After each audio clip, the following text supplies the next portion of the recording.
Então, nós vamos estar falando um pouquinho sobre estratificação do risco cardíaco. A estratificação do risco cardíaco ela envolve, principalmente o que a gente vai lidar na farmácia, os fatores de risco adicionais aliado aos valores pressóricos. Uma outra forma de se calcular também a questão do risco cardíaco é onde se estabelece um score, ou seja, o paciente tem doenças cardiovasculares, lesão no órgão-alvo, isso aí se estratifica através da idade e outros fatores nós vamos abordar à frente, e então se estratifica o risco do paciente apresentar uma doença cardiovascular na perspectiva de uns 10 anos. Então, nós temos duas formas, né? E você também pode fazer a sua leitura, né, da sua idade vascular cardio-metabólica através desses links aqui. Você também pode desenvolver isso aqui. Bom, como eu falei anteriormente, são duas estratégias diferentes. Uma estratégia onde avalia os riscos adicionais com os valores pressóricos e outro que eu tenho o quê? Através de estimativa de lesão, né, no sistema cardiovascular, você calcula a perspectiva de desenvolver uma doença cardiovascular em 10 anos desse paciente. Essa metodologia, né, é em pacientes principalmente de 30 ou 74 anos. Então, nós chamamos de estratificação do risco cardiovascular adicional e risco cardiovascular global. Vamos abordar o risco cardiovascular adicional através dessa estratificação, pois é essa aqui que nós vamos utilizar com maior frequência na farmácia. Então, se estratifica através dos fatores, dos valores pressóricos, associando com os riscos adicionais. E o que são os riscos adicionais? Os riscos adicionais são, primeiramente, sexo. O sexo masculino está mais suscetível a desenvolver, principalmente acima de 55 anos, ou mulheres acima de 65 anos. História prévia de doença cardiovascular prematura em grau de parentesco de primeiro grau. Então, nós temos aqui o homem menor que 55 anos ou mulher menor que 65 anos. Daí, na farmácia, é sempre bom perguntar para o paciente: seus pais são vivos? Tem alguma patologia? Ah, morreu. Morreu do quê? Para identificar essa história prematura de doença cardiovascular. A questão do tabagismo. Outro fator também adicional é a dislipidemia. Aí não interessa se é o colesterol, se é o LDL, se é o HDL ou triglicerídeos. Qualquer fator que tiver alterado, né, é considerado uma dislipidemia e é um fator adicional. Então, colesterol acima de 190, LDL acima de 115, HDL menor que 40, né, nos homens, menor que 46 nas mulheres. E os triglicerídeos superior a 150. Isso aí tudo, independente, não necessariamente se não está todo alterado, dessa alteração, a dislipidemia é um risco adicional. Resistência à insulina, da mesma forma, glicemia plasmática em jejum de 100 a 125, o teste de tolerância à glicose, né, de 140 a 190, após 2 horas, e a hemoglobina glicada, de 5,7 a 6,4, também são considerados o quê? Riscos adicionais, considerados como resistência à insulina e risco adicional. A obesidade também é um fator importante, onde nós vamos analisar a obesidade através do quê? Através do índice de massa corpórea. Como que eu calculo o índice de massa corpórea? Eu pego o peso e divido pela altura ao quadrado. Então, você calcula também o índice de massa corpórea. E pela Sociedade Brasileira de Cardiologia, acima de 30, né? Então, é considerado um risco adicional para o sistema cardiovascular. Temos também a circunferência abdominal, em homens acima de 102 e mulheres acima de 88. Então, esses aqui são os fatores adicionais. E relacionamos com os níveis pressóricos. Então, um determinado paciente, por exemplo, tem 2 fatores de risco e o nível pressórico dele está em 139 por 89. Então, o risco é baixo. Se ele tiver 2 fatores de risco e o nível pressórico dele estiver em 14 por 9, aí então ele passa a já ter um risco o quê? Moderado. Se ele tem apenas 2 fatores de risco e tem a pressão em torno de 15 por 10, aí ele é de alto risco. Então, sempre relacionando o número de fatores com o quê? Com os valores pressóricos. Se estabelece o risco cardíaco. Vamos colocar uma situação problema aqui. Paciente idoso, 65 anos, 70 anos, 1,70 m de altura, não ingere bebida alcoólica, nem fuma, circunferência abdominal 100. Atividade física regular, não é diabético, apresenta hipertensão, nos valores pressóricos de 138 por 85. Aí nós temos o perfil lipídico, já observamos aqui uma alteração, tanto no colesterol como no triglicerídeos, né?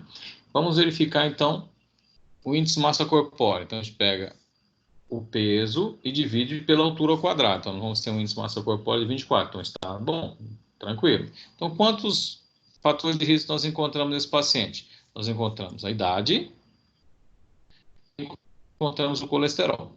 Vamos relacionar com o quê? Com os níveis pressóricos. Então, ele tem 2 fatores de risco e vamos relacionar com o nível pressórico. Qual que era a pressão lá?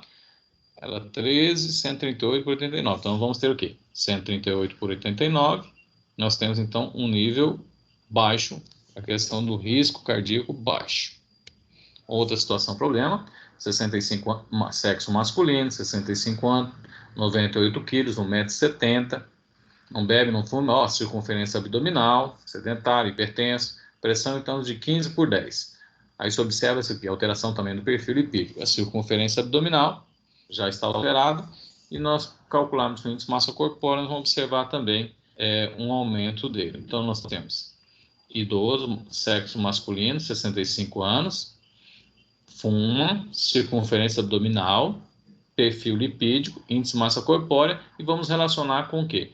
Com os níveis pressóricos. Então, nós temos, nesse paciente, 1, 2, 3, 4, 5. 5 fatores de risco, ou seja, mais 3 fatores de risco. Vamos relacionar com a pressão, mantinha isso aqui, 15 por 10. Então, pressão em torno de 15 por 10. Então, esse paciente é um paciente o quê? De risco alto. Alto risco. Outra situação, problema aqui, nós temos então 65 anos, 98, né? Nós fizemos o índice de massa corpórea, está em 33, ele é fumante, 110, olha aqui, glicemia 302 e a glicada 8. Então aqui eu já falo que o paciente é diabético, então, o paciente já é automaticamente, se ele é um paciente diabético, ele já é automaticamente de alto risco.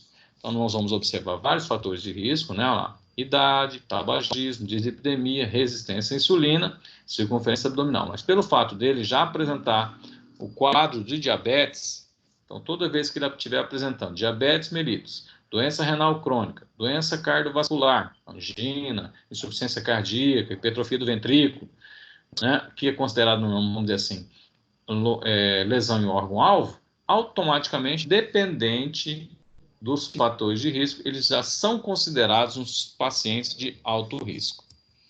Uma outra situação, a situação 4, onde nós temos, da mesma forma, paciente idoso, peso, índice de massa corpórea elevada, creatinina, vamos até daqui a pouquinho, perfil lipídico, né? E o que nós observamos aqui? A creatinina, né? Níveis pressóricos elevados, creatinina é de 0,72 a 1,25 no sexo masculino. Observamos também no EAS a presença do quê? De proteínas na urina, né? Então, nós temos lá proteínas na urina e creatinina. Então, é um indício do paciente ter o quê? Uma insuficiência renal crônica. Vamos, então, fazer o cálculo, né? Como que é o cálculo? Existe uma fórmula na qual você calcula, ele trabalha 140 menos a idade, vezes a massa, dividido por 72, vezes a creatinina. Se for mulher, tem um fator de correção. Então, o paciente é 140 menos a idade, 65, o peso 98, dividido por 72, vezes 2,5, que é o valor da creatinina. Então, ele tem uma filtração glomerular de 40,83 ml por minuto. O normal é acima do quê? Acima de 90, dependendo do padrão do laboratório, acima do que? De 60 ml por minuto. Então, se nós considerarmos a taxa de filtração glomerular desse paciente, que é de 40,83, ele está no estágio o quê? Estágio 3, moderadamente, extremamente diminuído. Então, ele já está desenvolvendo a insuficiência renal. Se fizermos um simples cálculo também, ó, se 90% seria 100% da função renal, 40,83 corresponde ao quê? 45%. Então, a função renal dele está funcionando em ter 45%. Nós temos também algumas calculadoras automáticas, né, como da Sociedade Brasileira de Nefrologia, onde é sbn.org.br,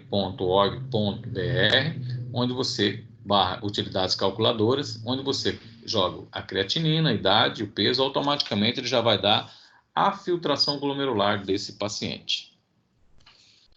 Então vamos lá. Paciente, nós já fizemos o cálculo, 40, E aí, outro agravante são as proteínas, né? O rim, ele filtra o sangue. Ele não pode o quê? Permitir a passagem de macromoléculas, que seriam o quê? As proteínas. Bom, na hipertensão, nós chamamos de disfunção endotelial, onde eu tenho a proliferação do músculo liso, depósito de colágeno e também a produção de mediadores constritores. Então, há um predomínio de mediadores constritores. Então, nós temos aqui uma situação onde a artéria ela fica calibrosa e com a luz pequena, diminuindo a filtração glomerular. Se diminui a filtração glomerular, o que acontece? Diminui também a irrigação dos glomérulos. E aí nós vamos ter, primeiramente, o quê? A diminuição da taxa de filtração glomerular e, posteriormente, uma isquemia dos glomérulos e começa a lesionar. Uma vez que começou a lesionar, permite a passagem de moléculas de baixo peso molecular, chamada microalbinúria. E, posteriormente, a lesão persistir, nós vamos ter a macroalbinúria, que é o que nós detectamos aqui nessa situação, problema de 200 miligramas. Então, nós vamos lá.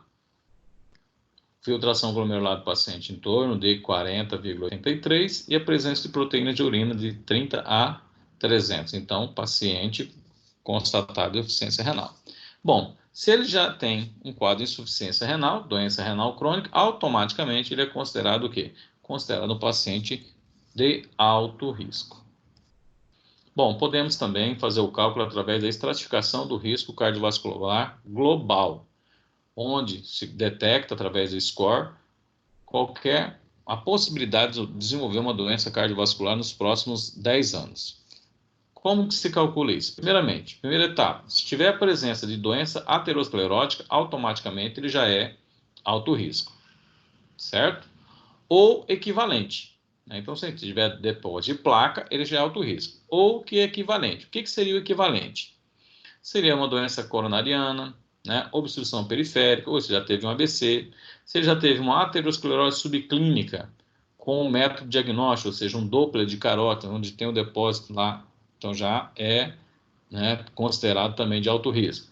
Se já teve alguma patologia, algum procedimento, né, de revascularização vascular arterial, como, por exemplo, um stent, a colocação de stent, ou mamária, safena mamária, então já é considerado também um paciente de alto risco. Se ele tem diabetes, tanto faz 1 ou 2, ele é alto risco também. Se ele tem doença renal crônica, ele é alto risco. E se ele tem a hipercolesterolemia familiar, ele é alto risco. Sem lembrar que nós temos a artéria normal, né? Depois nós vamos somar a estria gordurosa, depois a placa de fibrogordura, depois a placa que está suscetível a romper. Se ela romper, aí nós vamos ter o quê? Um aneurisma. Se ocluir, nós vamos favorecer a formação do quê? De trombo. E às vezes eu tenho a estenose crítica, né? Que aí vai faltar sangue, no caso do paciente cardíaco, às vezes desenvolve o quê? Um infarto agudo do miocárdio.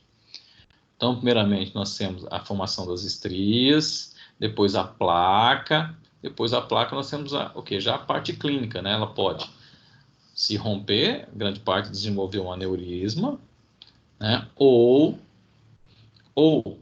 obstruir, também desenvolver um aneurisma, aí pode ser hemorrágico ou isquêmico, ou obstrução pode levar a um quadro de gangrena, ou obstrução pode levar a um quadro de infarto agudo do miocárdio. Então, nós vamos formando, na primeira década, temos acúmulo de lipídios sem manifestação clínica. Na terceira década, nós temos formação das estrias gordurosas sem manifestação clínica. Depois nós temos, na terceira década, na parte intermediária, o acúmulo de lipídios também sem manifestações. Bom, a partir da quarta década, perdeu a validade, né? Então, aí nós começamos a desenvolver a placa de ateroma com acúmulo, né, de gordura e hipertrofia do músculo liso dos vasos sanguíneos e o depósito de colágeno e as suas respectivas complicações. Podemos ter uma fibroateroma, né, com acúmulo de músculo liso e colágeno também com suas complicações, que é o quê? A oclusão, o aneurisma, né, e a formação de trombo. E por último, né, a quarta década, já mais avançada, essa placa de ateroma pode romper e desenvolver o quê? Às vezes uma trombose, ou ocluir e desenvolver um infarto. Então vamos lá, vamos entender a estratificação do risco global. Então, se tiver placa de ateroma é automaticamente alto risco. Ou equivalente, que nós já citamos, né? Aterosclerose subclínica, procedimento de revascularização, diabetes, doença renal crônica ou hipercolesterolemia familiar também é considerado alto risco. O paciente não tem nenhuma desses itens aqui, então ele aí cai no score do risco global, que pode variar menos que 5%, de 5 a 10%, de 5 a 20% e superior a 20%. Bom, temos que lembrar também que, mesmo ele não tendo, né, a placa de aterosclerose ou equivalente, ele tem alguns fatores agravantes. Vamos lá então entender. Mulher, o que eles levam em consideração para o score? Olha lá, idade, HDL, colesterol, pressão arterial sistêmica não tratada, pressão arterial sistêmica tratada, fumo, tabagismo e a diabetes. Então, se o paciente, vamos lá, se o paciente, de repente, ele tem idade de 35 a 39 anos, então ele tem 2 pontinhos. Se ele tem colesterol acima de 200, ele tem mais 2 pontinhos. Então, 2 mais 3 são 5 pontinhos. Certo? Aí, 5 pontos, aí vai lá. 5 pontos, qual que é a probabilidade de desenvolver daqui a 10 anos? 2,8%. A probabilidade de desenvolver uma doença cardiovascular. No homem, a mesma coisa. Vamos considerar lá, homem, acima de 50 anos, né? 50 a 54. Então, tem 8 pontinhos já. Colesterol alterado, está lá em 200, tem 2 pontinhos. Então, 8, 2 são 10. Ele é fumante, né? Ou, vamos dizer assim, vamos colocar outro aqui. Pressão arterial tratada, né? Mantendo-se os níveis pressóricos em torno de 12 por 8. Então, ele tem 2 pontinhos. Então, são 12 pontinhos. 12 pontinhos, vamos lá. 7, 8, 9, 10, 11. Aqui, 12 pontinhos, a probabilidade é de 13% dele desenvolver algum processo. Ok? O que é fator agravante? História familiar, né, prematura de morte por doença cardiovascular, diagnóstico de síndrome metabólica, microalbinúria ou a macroalbinúria, por considerar doença renal crônica, hipertrofia do ventrículo, proteína ultrassensível superior a 2 miligramas por decilitro, processo de revascularização, né, ou formação de placas, né, e score, né, do coronariano e o índice de tornozelo, índice de tornozelo braquial, na qual identifica a obstrução arterial periférica. Vamos colocar então aqui uma situação problema, 65 anos, 70 quilos, 1,70, já calculo o índice massa corpórea de lá, não ingere bebida alcoólica, circunferência abdominal, perfil lipídico já está alterado, né, principalmente triglicerídeos, sem fator agravante. Então vamos lá, considerar então 1, 2, olha lá, 3, 4. Então o que o paciente apresenta? Vamos lá. O paciente apresenta o quê? Em 24, índice de massa corpórea, considerando então o paciente, então idade, 12 pontinhos, HDL 1, colesterol 0, pressão arterial 2, então ele tem 11. Se ele não apresenta histórico o quê?